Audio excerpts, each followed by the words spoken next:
Ayan guys, gumawa tayo ng salad. Yan. Ginawa ko lang ito guys dahil pinagawa ni Bruha. Pero kung ako lang masusunod ay lagi akong gumagawa ng ganito.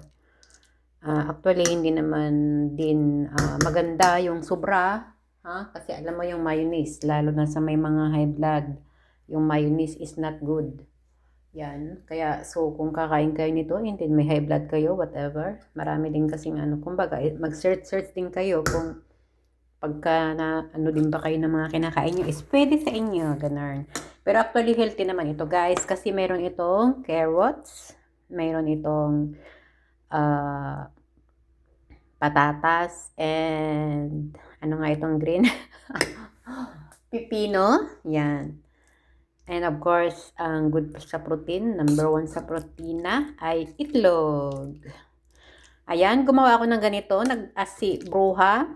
Sabi niya, marunong ka bang gumawa ng ganito? Actually, hindi ako masyadong nagbibida-bidaan sa kanya na marunong akong ganito kasi marami na naman idadagdag sa trabaho ko.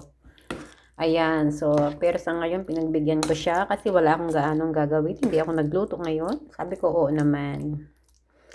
Lang siyang susubra-subra sa mga utos-utos at nako, sa pag-aalaga pa lang ng nanay niya sobra-sobra na.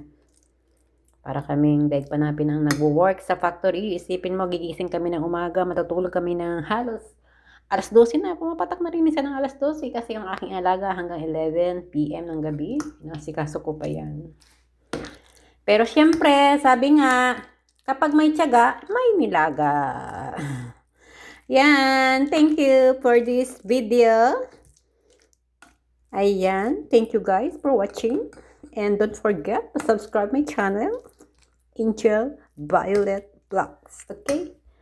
Thank you!